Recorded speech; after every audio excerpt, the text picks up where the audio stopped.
कल्पना कीजिए कि एक नौजवान है जो अपनी जिंदगी से बहुत परेशान और नाखुश है।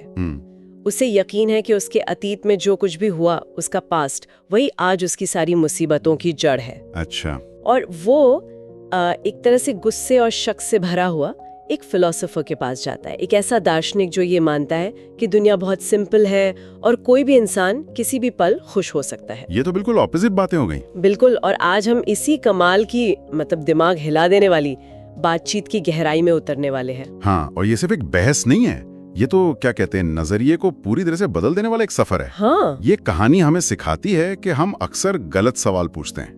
सवाल ये नहीं होना चाहिए कि मेरे साथ अतीत में क्या हुआ था, बल्कि ये होना चाहिए कि मैं उस अतीत के साथ आज क्या कर रहा हूँ। ये बातचीत हमें हमारी जिंदगी की बागडोर वापस हमारे हाथों में थमा देती है। और ये सारी बातें the courage to be disliked नाम की किताब से है। हाँ, जो असल में इन दो लोगों की कहानी है। तो कहानी की शुरुआत होती है जब नौजवान उस फिलोसोफर के आइडियाज को बिल्कुल नहीं मानता। वो अपने एक दोस्त का एग्जाम्पल देता है। अच्छा। एक दोस्त जो कई सालों से अपने कमरे से बाहर नहीं निकला है। कई सालों से? हाँ। और नौजवान कहता है, देखिए ये तो साफ है, उसके साथ बचपन में जरूर कुछ बहुत बुरा हुआ होगा, कोई गहरा ट्रॉमा लगा होगा, जिसकी वजह से आज वो इतना डरा हुआ है कि समाज का सामना ही नहीं कर पाता। मतलब कॉज एंड इफेक्ट, अतीत की वजह, आज का असर। बिल्कुल। और यहीं पर वो फिलोसोफर कहानी में एक जबरदस्त मोड़ ले आते हैं।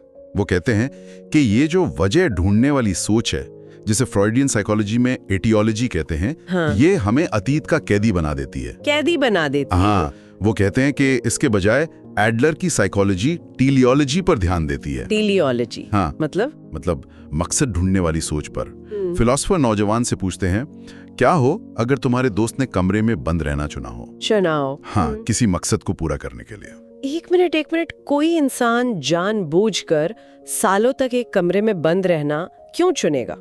ये तो सुनने में ही बेतुका लगता है। ये तो उस इंसान पर इल्जाम लगाने जैसा है। एक तरह की विक्टिम ब्लेमिंग नहीं है ये, कि तुम्हारी आज की हालत के जिम्मेदार तुम्हारे हालात नहीं, बल्कि तुम खुद हो। ये सवाल बहुत जरूरी है, और यही सवाल वो नौजवान भी पूछता है। अच्छा। तो फिलोसोफर समझाते हैं कि मकसद का मतलब हमेशा खुशी या आराम नहीं होता। तो फिर हो सकता है उस दोस्त का अनकहा मकसद हो, अगर मैं कमरे में बंद रहूंगा तो मुझे बाहर की मुश्किल दुनिया का सामना नहीं करना पड़ेगा। अच्छा। या ये भी हो सकता है कि अगर मैं इतना लाचार दिखूंगा तो मेरे माता पिता का सारा ध्यान और चिंता मुझ पर ही रहेगी। ओह, तो उसने अपनी एंजाइटी और डर को बाहर ना जाने का एक कारण बना लिया है। एग्जैक्टली, जबकि असल में उसने पहले बाहर ना जाने का मकसद तय किया था। अच्छा, तो ये सोच कहती है कि हम पहले एक लक्ष्य तय करते हैं और फिर उस लक्ष्य तक पहुंचने के लिए जरूरी भावनाएं और वजहें पैदा करते हैं। बिल्कुल सही पकड़ा आपने। जैसे अगर मुझे किसी पर चिल्लाना है तो मैं गुस्सा पैदा करता हूँ, ये नहीं कि मुझे गुस्सा आता है। हाँ, यही एडलर की साइकोलॉजी का सार है। गुस्सा एक औजार है, एक टूल है। टूल? हाँ, जब एक माँ बच्चे पर चिल्लाती है तो वो गुस्से के काबू में नहीं होती, बल्कि वो बच्चे को अपनी बात मनवाने के मकसद से चिल्लाने के औजार का इस्तेमाल करती है। वो शांत तरीके से भी बात कर सकती थी, पर उसने वो रास्ता चुना। इसी तरह फिलोसोफर एक बहुत ही चौंकाने वाली बात कहते हैं। क्या? कि ट्रॉमा जैसी कोई चीज नहीं होती। एक मिनट, ट्रॉमा जैसी कोई चीज नहीं होती, ये तो उन लाखों लोगों को जिन्होंने सच में दर्द झेला है बहुत गलत और शायद अपमानजनक भी लग सकती है। नहीं, बिल्कुल नहीं। दर्द 100% असली है, घटनाएं भी असली हैं। तो फिर उनका मतलब क्या है? उनका मतलब ये नहीं कि बुरी घटनाएं होती ही नहीं। उनका मतलब है कि कोई भी घटना अपने आप में हमें कंट्रोल नहीं करती। कंट्रोल इस बात से होता है कि हम उस घटना को क्या मतलब देते हैं। हाँ। हम उसकी कहानी कैसे बनाते हैं। एक ही हादसे से गुजरे दो लोग बिल्कुल अलग जिंदगी जी सकते हैं ना। हाँ, ये तो है। एक शायद हमेशा के लिए डर में जीने लगे और दूसरा शायद उससे सीख लेकर दूसरों की मदद करने में जुट जाए। हादसा एक ही था, पर दोनों ने उसे अलग अलग मतलब दिया। तो एडलर के हिसाब से हमारी जिंदगी अतीत की वजहों से नहीं, बल्कि आज हमारे मकसदों से चलती है। बिल्कुल ठीक है, ये बात समझने में थोड़ी मुश्किल है, पर इसमें एक तरह की ताकत का एहसास भी होता है कि कंट्रोल हमारे हाथ में है। सही कहा। तो अगर अतीत हमारी मुसीबतों की असली जड़ नहीं है तो फिर क्या है? नौजवान तो ये भी कहता है कि उसे खुद से ही नफरत है, उसे लगता है कि वो हर तरह से बेकार है। और यहाँ कहानी का दूसरा सबसे बड़ा और शायद सबसे जरूरी आइडिया सामने आता है। फिलोसोफर एक लाइन में जवाब देते हैं, तुम्हारी सारी परेशानियां असल में इंसानी रिश्तों की परेशानियां हैं। सारी परेशानियां मतलब? All problems are interpersonal relationship problems। हाँ, ये तो बहुत बड़ा दावा है। मतलब मेरा अपने काम से खुश ना होना या मेरा खुद को कम समझना, ये भी दूसरों के साथ मेरे रिश्तों की वजह से है। ये कैसे हो सकता है? हाँ, सब कुछ। चलिए उस नौजवान के उदाहरण को ही देखते हैं जो कहता है मैं खुद से नफरत करता हूँ। ठीक है। फिलोसोफर समझाते हैं कि ये भी एक मकसद के लिए है। नौजवान असल में दूसरों के साथ रिश्ते बनाने और उन रिश्तों में चोट खाने से डरता है। अच्छा, इसलिए उसने खुद से नफरत करने का एक बहाना बना लिया है। उसका असल लक्ष्य है रिश्तों में चोट खाने से बचना। कैसे? अगर वो पहले से ही मान लेगा कि मुझ में इतनी कमियां हैं कि कोई मुझे पसंद कर ही नहीं सकता, तो वो कभी किसी के करीब जाने की कोशिश ही नहीं करेगा। और अगर कोई उसे रिजेक्ट कर भी दे तो वो कह सकता है, देखा, मैं तो जानता ही था कि मैं इस लायक नहीं हूँ। ये एक तरह का सेल्फ प्रोटेक्शन है। वाओ, यानी खुद की कमियां गिनाना असल में दूसरों से कवच की तरह काम कर रहा है। यहाँ पर ये बातचीत एक बहुत ही दिलचस्प मोड़ लेती है। तो इसका मतलब ये हुआ कि जब हम खुद को दूसरों से कंपेयर करते हैं, हाँ, वो जो एक जलन या हीन भावना महसूस होती है, वो भी इसी का हिस्सा है। बिल्कुल। किताब कहती है कि हम दुखी इसलिए होते हैं क्योंकि हम अपनी जिंदगी को एक कंपटीशन, एक दौड़ की तरह देखते हैं।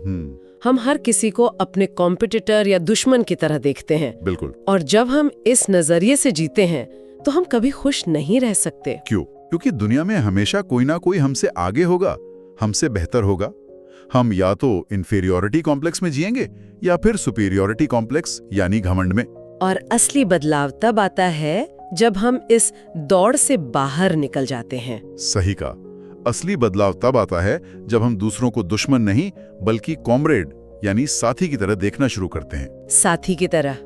हाँ, जब हम ये समझते हैं कि हम सब एक ही लेवल प्लेइंग फील्ड पर चल रहे हैं, कोई आगे पीछे नहीं है, बस सब अलग अलग दिशाओं में बढ़ रहे हैं। तब जब कोई दोस्त तरक्की करता है तो आप दुखी नहीं होते, आप खुश होते हैं और सोचते हैं, वाह, मैं भी मेहनत करूंगा। तब जाकर आप रिश्तों के असली सुख को महसूस कर पाते हैं। चलिए इस विचार को थोड़ा और गहराई से समझते हैं। अगर सारी परेशानियां रिश्तों से ही पैदा होती हैं, तो उन्हें सुलझाने का, ठीक करने का कोई प्रैक्टिकल तरीका भी तो होगा। हाँ, और यहीं पर फिलोसोफर एक बहुत ही प्रैक्टिकल लेकिन साथ ही बहुत कंट्रोवर्शियल आइडिया सामने रखते हैं। वो क्या है? वो इसे कहते हैं टास्क्स को अलग करना या separation of task. Separation of task. इसका एक बहुत आसान सा नियम है। कोई भी काम करने या किसी बात की चिंता करने से पहले खुद से बस एक सवाल पूछो, इस काम का, इस फैसले का आखिरी नतीजा किसे भुगतना पड़ेगा? अच्छा। जिसका जवाब मुझे हो वो आपका टास्क है, जिसका जवाब किसी और को हो वो उसका टास्क है। एक उदाहरण से समझते हैं। जैसे किताब में बच्चे की पढ़ाई का जिक्र है। हाँ, बच्चे का पढ़ना या ना पढ़ना किसका टास्क है? बच्चे का। क्यों? क्योंकि आखिरकार अगर वो नहीं पढ़ेगा तो उसके नतीजे उसी को झेलने पड़ेंगे। बिल्कुल। तो पढ़ना उसका टास्क है। माता पिता का टास्क उसे जबरदस्ती डंडे मारकर पढ़ाना नहीं है। उनका टास्क है उसे ये एहसास दिलाना कि जब भी उसे मदद की जरूरत होगी वो उसके लिए मौजूद है। जब माँ बाप बच्चे के टास्क में दखल देते हैं तो रिश्ता खराब होता है। लेकिन अगर हम ऐसा करने लगे तो क्या लोग हमें स्वार्थी और पत्थर दिल नहीं कहेंगे? हाँ, ये सवाल आता है मन में। मान लीजिए मैंने कोई करियर चुना जो मेरे माता पिता को पसंद नहीं है और वो इस वजह से दुखी हैं, तो उनकी नाराजगी और दुख क्या मेरा टास्क नहीं है? इसमें सबसे हैरान करने वाली बात यही है, फिलोसोफर कहते हैं नहीं, आपके फैसले पर दूसरे कैसा महसूस करते हैं ये उनका टास्क है, आपका नहीं। पर आप दूसरों की उम्मीदों को पूरा करने के लिए इस दुनिया में नहीं आए हैं, और ठीक वैसे ही दूसरे भी आपकी उम्मीदों को पूरा करने के लिए नहीं जी रहे हैं। ये तो सुनने में बहुत कठोर है। मतलब दूसरों की भावनाओं की परवाह ही ना करें। परवाह करने और दखल देने में फर्क है। इसे एक और उदाहरण से समझिए। सोचिए आप किसी दोस्त को पैसे उधार देते हैं। ठीक है। पैसे देना आपका टास्क है, लेकिन वो दोस्त उन पैसों का क्या करता है वो उसका टास्क है। अच्छा। अगर आप दिन रात इसी चिंता में हैं कि वो पैसे कहाँ खर्च कर रहा है, तो आप उसके टास्क में दखल दे रहे हैं और अपना सुकून खो रहे हैं। और यहीं से किताब हमें आजादी की सबसे बड़ी और चौंकाने वाली परिभाषा देती है। क्या है वो? Freedom is being disliked by other people. आजादी का मतलब है कि लोग हमें नापसंद करें। ये तो हमारे समाज की हर सीख के खिलाफ है। हाँ, बिल्कुल। हमें तो बचपन से सिखाया जाता है कि सबको साथ लेकर चलो, सबको खुश रखो। इसका मतलब ये नहीं है कि आप जानबूझकर ऐसा कुछ करें कि लोग आपसे नफरत करने लगें। तो फिर इसका मतलब ये है कि जब आप बिना किसी डर के अपनी जिंदगी अपने उसूलों पर जीते हैं, तो ये तय है कि कोई ना कोई होगा जिसे आपका तरीका पसंद नहीं आएगा, और ये ठीक है। और ये ठीक है। हाँ, सबको खुश रखने की कोशिश करना एक ऐसी जिंदगी जीना है जिसमें कोई आजादी नहीं है। अपने रास्ते पे चलने के लिए हिम्मत चाहिए, और वो हिम्मत यही है, the courage to be disliked. इस आजादी का, इस हिम्मत का आखिरी लक्ष्य क्या है? अगर हम अतीत के बोझ से मुक्त हो जाएं, रिश्तों को एक दौड़ की तरह देखना बंद कर दें और अपने अपने टास्क्स को अलग करना सीख लें, तो हम पहुंचते कहाँ हैं? हम पहुंचते हैं कम्युनिटी फीलिंग तक। Community feeling? हाँ, ये थोड़ा गहरा कॉन्सेप्ट है। इसका मतलब है समाज का एक हिस्सा महसूस करना। ये महसूस करना कि मैं इस दुनिया में हूं और मेरा यहां होना ठीक है, एक सेंस ऑफ बिलोंगिंग। अच्छा। ये महसूस करना कि मैं इस कम्युनिटी का, इस समाज का एक उपयोगी हिस्सा हूं। फिलोसफर्स कहते हैं कि इंसानी रिश्तों का आखिरी मकसद यही एहसास है। और ये कम्युनिटी फीलिंग का एहसास आता कहाँ से है? ये 3 खंभों पर टिका है। पहला है सेल्फ एक्सेप्टेंस, यानी खुद को स्वीकार करना। इसका मतलब ये नहीं है कि आप कहें मैं तो ऐसा ही हूं, बदलूंगा नहीं।